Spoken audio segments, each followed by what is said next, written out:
Buen día, compañeros, ¿cómo están? Buen día, ¿qué tal? Buen día para Bienvenidos. todos. Gracias. Qué Igualmente. Gusto. Qué placer. Bueno, en la jornada de ayer fueron muchas, ¿no? Las notas de prensa, las versiones. Sobre esta charla telefónica, hay varios puntos en el tema, pero sobre esta charla telefónica que tuvieron Nicolás Maduro y Donald Trump, en teoría Maduro habría puesto cierto tipo de condiciones para poder abandonar, ¿no? Estaría dispuesto a salir de Venezuela, pero pidió un indulto y un gobierno interino liderado por Delcy Rodríguez, entre otras demandas. Ahora que no sabemos la charla que tuvieron de manera interna, pero en el fondo está arriba de la mesa, ¿no? El tema del poder que tiene Donald Trump, cómo se busca una salida de Maduro lo menos violenta posible. Y hay muchos venezolanos, seguro algunos escuchándonos en este momento, ¿no?, que renuevan la esperanza pensando en su país y pensando en una vuelta pacífica al lugar donde siempre vivieron y en donde quieren vivir, ¿no? Sí. Se sabe que de todas esas condiciones que planteó Maduro, Trump no llevó ninguna, ¿no? Que no aceptó ninguna de esos planteos, eso también. Claro, está bien. Hay varios elementos a tener en cuenta en este escenario extremadamente complejo en el Caribe, ¿no? Primero la gente, por un lado, ¿no?, los venezolanos que están habitando ese país ante una situación de muchísima incertidumbre de lo que puede llegar a pasar, quizás un avance, yo lo veo bastante difícil, de tropas directamente en terreno venezolano, pero puede llegar a ocurrir. La interna, porque los grupos que responden al chavismo han sido, además de las fuerzas regulares, ¿no?, de la Fuerza Nacional Bolivariana, que de por sí es un grupo armado legal, obviamente, constitucional, porque es la fuerza venezolana, pero hay muchos grupos, muchas brigadas que están armadas de civiles, y eso puede originar un enfrentamiento entre los propios civiles, ¿no? ¿Se entiende lo que estoy diciendo? Sí. No solamente la represión que pueda haber interna, producto de las fuerzas tradicionales, sino por cuestiones paramilitares. Otra capa. Exactamente, los denominados colectivos, como le llaman los venezolanos y particularmente los caraqueños. Después está toda la cuestión geopolítica, ¿no? ¿Quién te respalda? ¿Qué pasa con Rusia, China, con los otros grandes jugadores hacia Maduro, ¿no? Porque una cosa es contar con ese respaldo y otra cosa es no tenerlo. Y después hay una cuestión que creo que embreta de alguna manera también al presidente estadounidense, que dio un paso muy importante, ¿no? Bueno, sí. Mandó lo más pesado que tiene, el portaaviones Gerald Ford, es la nave más grande que tiene Estados Unidos en materia de portaaviones, con helicópteros artillados, con misiles, en fin, es una fuerza importante. Entonces, ¿qué va a hacer? ¿Va a avanzar o simplemente llega hasta la puerta y dice, te muestro mi poderío? Poder, como suele decir el capitán Ricardo Barbosa, ¿no? La diplomacia de las miles de toneladas, haciendo referencia a lo que pesa un portaaviones, ¿no? Pero es complicado y es una situación que tiene a una persona muy tensionada, como es el caso de Maduro, que va a tener que encontrar una solución, y tiene a otro que se supone que tiene que dar un paso hacia adelante, porque todo lo que ha hecho hasta ahora va en esa dirección. Claro, ¿no? dar un paso hacia atrás sería extraño, negativo pero para Trump en este momento, ¿no? Sí. Pasa que si la charla fue el 21 de noviembre, el límite era el 28. Ahora Reuters está diciendo que Maduro solicitó otra llamada con Trump, imagino para volver a intentar esta negociación que cayó, ¿no?, en su momento. Pero creo que los tiempos se acortan también. Sí, por otra parte, Delcy Rodríguez con su hermano Jorge Rodríguez son el corazón del chavismo también, ¿no? O sea, pertenecen al pulmón de... ¿Podemos seguir hablando de chavismo? Bueno, sí, yo creo que Con sí. Delcy todavía. Rodríguez sí. Con Delcy sí, en este caso con Claro, su hermano era también, ¿no? cercana Porque son... a Chávez. Sí, pero ¿cuánto quedó de Chávez en todo lo que está pasando ahora? Sí. No estoy diciendo que Chávez haya sido un santo y un adalid de la democracia, ¿no? Ujú. Pero Es una linda discusión. sí, es por eso es tan complejo el Pero mirá tema. que muchos venezolanos recuerdan la sorpresa que Yo tuvieron cuando recuerdo. apareció Maduro. Yo recuerdo y conocí aquí en Uruguay, porque yo todo este tema lo trato de ver desde el punto de vista de Uruguay, ¿no? Como país pequeño, rodeado de países grandes, que no tenés más remedio que respetar el derecho internacional. No tenés más remedio, ¿está? Porque si no, te comen, te desapareces. Porque acá está en juego o está sobre la mesa la esencia de la naturaleza humana. El más fuerte se va a comer al más chico.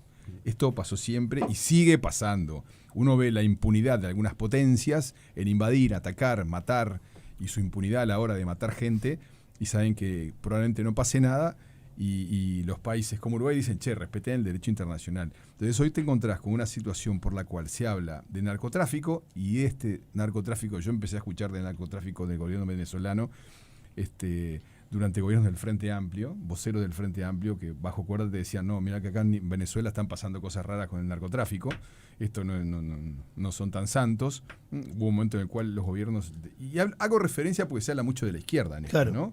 Cuando Se la reclama, gobiernos, ¿no? por ejemplo, el gobierno de Tabaré Vázquez empezó a tomar distancia de Maduro, porque había cosas que realmente no cerraban. El de Mujica se acercó. El de Mujica se acercó hasta por ahí nomás, ¿no? Vamos a recordar Sí, tipo está más loco que una cabra, ¿se acuerdan de ese tipo de situaciones? ¿No? Y deudas que nunca se cobraron. A lo que me refiero es que aquí pasa de todo. Por un lado, la prepotencia del gobierno de Trump, que mandó una flota enfrente a Venezuela y ahora está en un problema porque acaba de hundir le tiró una nave supuestamente de narcotraficantes, hubo sobrevivientes y los remataron, ¿no? Entonces se está hablando de crimen de guerra. Ya no es tan fácil. Más allá de que no te importa nada y haces lo que querés, ojo que ahora se habla de crímenes de guerra, ¿no? Y acordate de la recompensa, que sigue Pero, viva, por la de los supuesto, 50 pero millones de eso yo dólares. lo puedo ¿No? El tema es, ya siempre lo vimos, ¿no? Decidí que te mando una flota y me paro ahí enfrente porque no hay nadie que haga nada. Porque en definitiva estamos haciendo que el poderoso toma la ley por porque su... quiere y porque como puede, lejano ¿no? oeste, ¿no? Como los niños. Es como los Entonces niños. yo miro eso desde lejos, ¿no? Decís, che, la gente, lo que mencionamos recién. ¿Y la gente? Porque ahora se cerró el espacio aéreo venezolano y las empresas de aviación. Me imagino yo que no estarán contentas de perder un mercado como el venezolano, ¿no? Pero las compañías de aviación no están volando, la gente está ahí adentro. Ahora Maduro está pizarreando mucho en las últimas horas porque se dio cuenta que hay un problema en Estados Unidos. En Estados Unidos comienzan a cuestionar y a criticar a Trump y sus decisiones sobre Venezuela. Y bueno, y quedamos ahí, ¿no? En un tema que es muy preocupante porque tiene que ver con que en cualquier momento puede haber una acción bélica de esas que no tienen marcha atrás. Y agregarle otro elemento que complejiza aún más toda esta situación, que es el petróleo, ¿no? Venezuela está sentada sobre una de las mayores reservas de petróleo del mundo, si bien ha tenido una sangría muy importante en los últimos 15, 20 años, vendiéndole petróleo a China, que China pagó por adelantado, es decir, que todo el petróleo que le vendió ya lo cobró. Vaya a saber qué pasó con ese dinero, pero ya lo cobró hace tiempo, es mucha plata. Y ayer hablábamos de los países de la OPEP que están en el marco de una discusión en estos momentos que tienen que ver con el respaldo que le pueden dar o no a Venezuela, teniendo en cuenta que es uno de los jugadores más importantes que tiene la OPEP, ¿no? Sí, yo de esto solo sé que no sé nada, ¿no? La sensación que me da es que lo que vemos es muy poco y por lo general no es lo que quieren que se sepa. Lo que en este tipo de complejidades mundiales y de geopolítica, lo que realmente está sucediendo, no lo sabemos. Vamos atrás del ruido. Sí, no.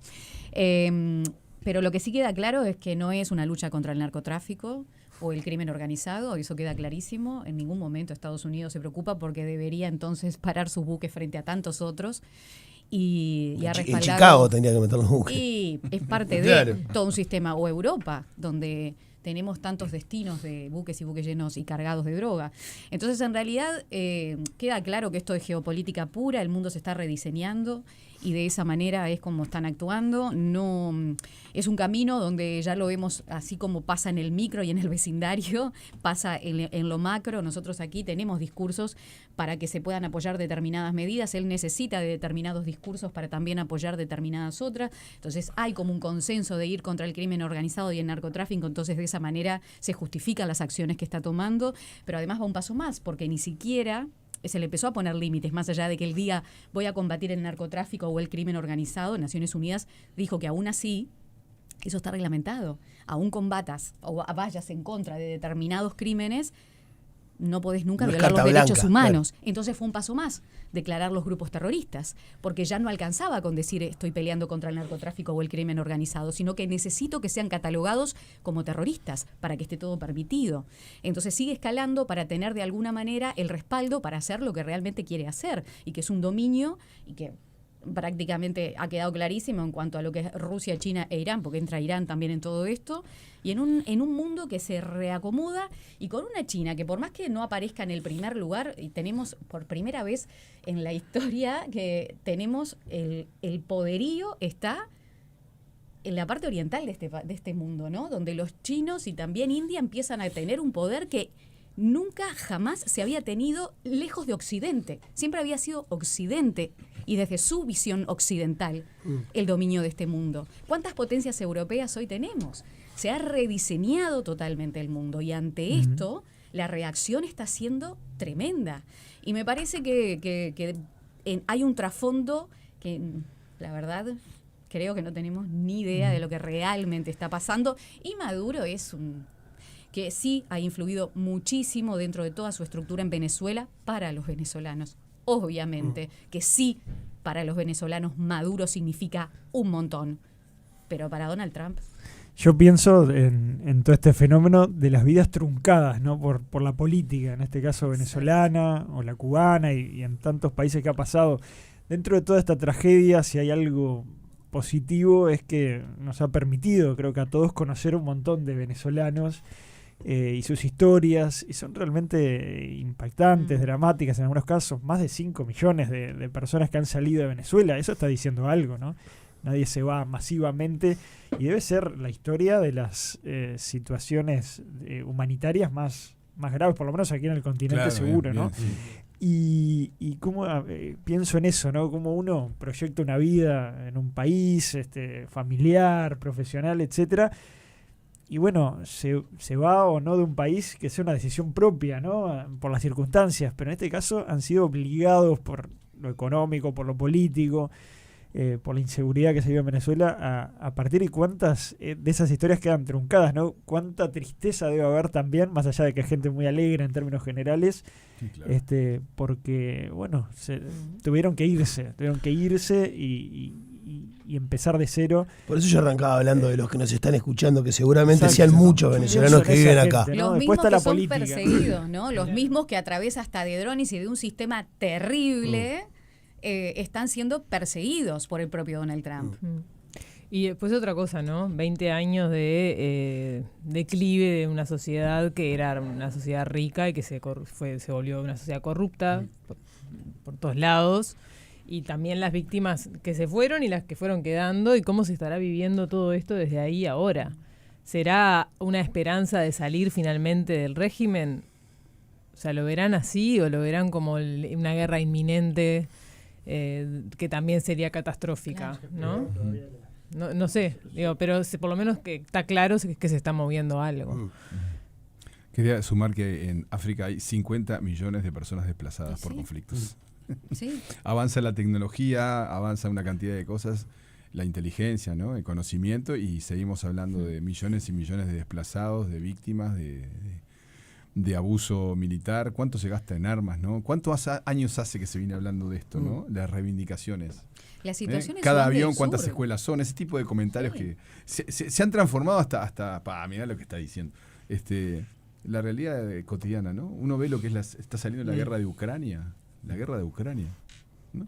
Y en el fondo, el negocio de la reconstrucción también, bueno, ¿no? Que hay otro planeta, que es el negocio de reconstruir y de la franja de Gaza, por ejemplo, claro. ¿no? Claro. Entonces, 9 de la mañana, 18 minutos. Bueno, justamente hablando de convivencia, ¿verdad? Y de relaciones humanas, hoy tenemos un informe a cargo del señor José Pepe Sena, que seguramente en algún punto nos va a involucrar a todos, porque todos en algún día... Sí, pero si no fuiste, te lo hicieron. Porque todos en algún momento de la vida vivimos problemas de convivencia o de relacionamiento, sobre todo si vos vivís en un edificio, ¿no?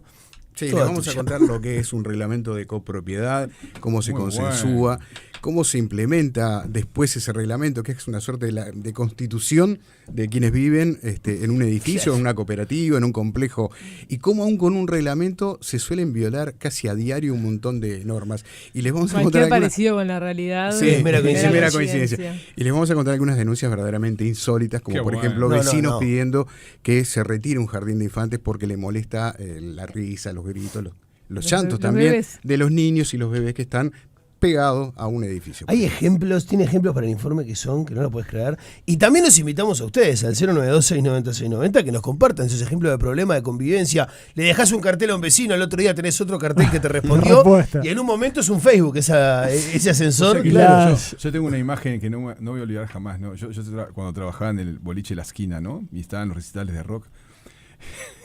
De repente aparecía el vecino en pijama. Claro. Desesperado. No aguantaba más. No puedo dormir. Bueno, ¿cuándo van a arreglar?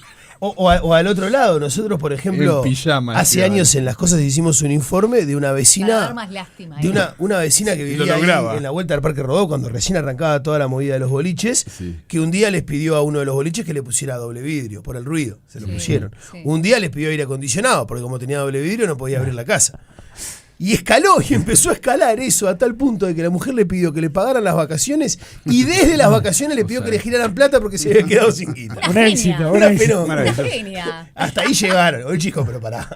No volvió más la señora, porque no le mandaron nada. Cerraron el Está bien. boliche. No. Ya está. Sí, claro. obvio. Tiene una mansión ahora en la Claro. Yo me crié en una cooperativa por ayuda mutua y la verdad que debo decir que eso genera mucho más convivencia porque en realidad te conoces. Claro. Y vas haciendo todo un esfuerzo Claro. desde siempre. Se Y yo defiende desde admiraba a mis cero. padres en asamblea los domingos, horas y horas de asamblea, pero después se transformaban en las reuniones de fin de año y demás. Y eso hace también la convivencia y el conocerse con el vecino ayuda mucho. Totalmente, Igual totalmente. algunas reuniones de consorcio son un círculo más del infierno. Lo ¿no? que, olvídate. Sí, Hablando de convivencia. Allá se transformaba todo en fiesta. En la Antes que cooperativa nada, terminaba todo. Claro. Nada, queríamos rápidamente, porque Tranquilo. estamos atrás actualizamos el caso Valentina, Ah, la nena sí. de Paysandú, Ujú.